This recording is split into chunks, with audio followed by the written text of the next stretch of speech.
تو دوستو شروع کرتے ہیں آج کی کہانی۔ آج ہی تو وہ آئی تھی سانولی سلونی لڑکی جس نے ابھی نئے نئے خواب اپنی آنکھوں میں بسانا شروع کیے تھے۔ ان خوابوں نے اس کی رنگین تتلیوں جیسی آنکھوں کا حسن اور بھی بڑھا دیا تھا، مگر وہ آتے ہی پھوٹ پھوٹ کر رونے لگی۔ جب کسی نے اسے تسلی کے دو بول نہ کہے تو اس نے گلے میں دوپٹہ کس کر خودکشی کی کوشش کی۔ وہ 15 برس کی ناسمجھ لڑکی تھی، بہت پاکیزہ اور معصوم صورت، مگر آج وہ زندگی کو کس رخ سے دیکھ رہی تھی؟ ہر طرف دھوپ ہی دھوپ تھی جو اس کے سراپا کو جلا رہی تھی۔ وہ کہاں پناہ تلاش کرتی، کس صاحبہ تلے جا کھڑی ہوتی؟ ماں باپ جو مضبوط صاحبہ ہوتے ہیں مر چکے تھے۔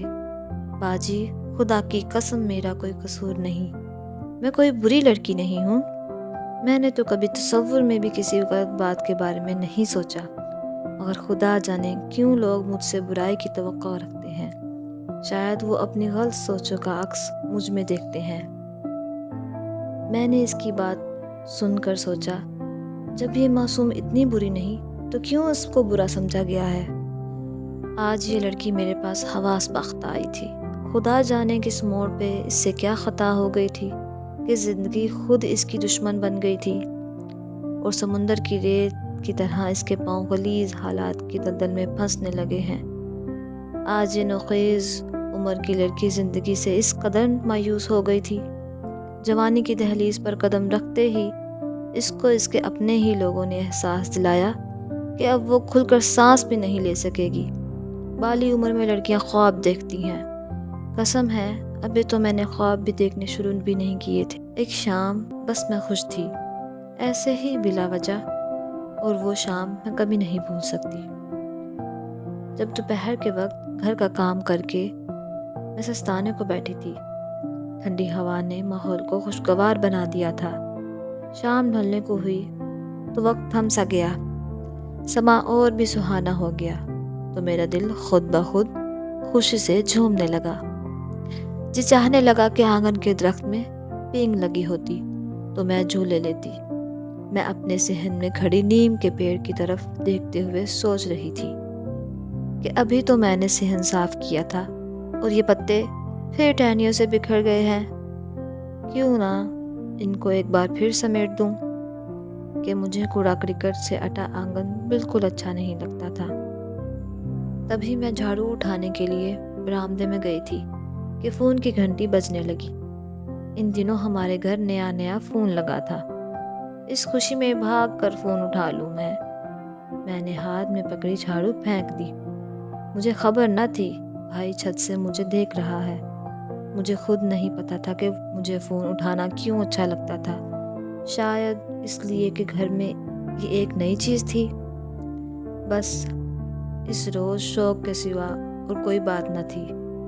میں نے فون اٹھا کر کہا، ہیلو۔ ادھر سے ایک مرد کی اجنبی آواز سنائی دی۔ اس نے بھی جواب میں ہیلو کہا۔ جی فرمائیے، آپ کو کس سے بات کرنی ہے؟ اجی محترمہ، تم ہی سے بات کرنی ہے، اس نے جھٹ سے جواب دیا۔ مجھ سے بات کرنی ہے؟ حالانکہ میں تو آپ کو جانتی بھی نہیں۔ اچھا یہ بتاؤ کہ تمہارا نام کیا ہے؟ میں کیوں اپنا نام بتاؤں؟ اس لیے کہ پھر میں بھی تمہیں اپنا نام بتاؤں گا۔ کیوں بھائی؟ نہیں بتاتی نام، اور مجھے تم کو جاننے کا شوق بھی نہیں۔ اچھا نام نہیں بتاتی تو مت بتاؤ، مگر یہ بتاؤ کون سی کلاس میں پڑھتی ہو؟ کیوں، کیا تم نے میرے پرچوں کے نمبر لگانے ہیں؟ اچھا بھائی چلو اتنا ہی بتا دو کہ تم رہتی کہاں ہو؟ کیوں، کیا تم میرے ابا کو لینے آ رہے ہو؟ خیر تو ہے، شاید تمہارا دماغ کھسک گیا ہے۔ سچ کہتی ہوں میں نے اسے کچھ نہ بتایا، بھلا میں ایک اجنبی کو اپنا نام پتہ کیوں بتاتی؟ میں فون بند کرنے لگی تو وہ بولا، آخری بات، پھر فون نہیں کروں گا۔ بولو۔ آخری بات یہ کہ تمہاری آواز بہت پیاری ہے، کالی کوئل کی طرح۔ اس پر مجھے ہنسی آ گئی۔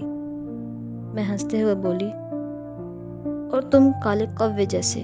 یہ کہہ کر میں نے فون رکھ دیا۔ مجھے خبر نہ تھی کہ میرا بھائی میرے پیچھے ہی کھڑا ہے۔ اس نے مجھے ہنستے ہوئے دیکھ کر پوچھا، رافعہ؟ کس کا فون ہے اور تم کس سے باتیں کر رہی ہو؟ میں تو گھبرا گئی۔ بھائی کے تیور بگڑے ہوئے تھے۔ اس نے گرج کر کہا، سچ سچ بتاؤ کس کا فون تھا اور تم کس سے ہنس ہنس کر باتیں کر رہی تھی؟ آخر کون کمینہ ہے فون پر؟ وہ برس رہا تھا۔ بھیا کہا نا رانگ نمبر تھا۔ رانگ نمبر تھا تو فون بند کیوں نہیں کر دیا تم نے؟ اتنی دیر باتیں مٹھانے کی کیا ضرورت تھی؟ کیا ہر سوال کا جواب رانگ نمبر کرنے والے کو دینا ضروری ہوتا ہے؟ جواب دو مجھے اس بات کا۔ بھیا میں کوئی بری باتیں نہیں کر رہی تھی، کہا نا رانگ نمبر تھا۔ میں بیچارگی سے بول رہی تھی مگر بھائی کا غصہ بڑھنے لگا۔ تم ایسے نہیں بتاؤ گی؟ پھر وہ مجھے گھسیٹتا ہوا صحن میں لے گیا اور دھمکیاں دینے لگا کہ جلدی بتا دو کون شخص ہے ورنہ مجھے پوچھنا آتا ہے، میں تم کو جان سے مار دوں گا۔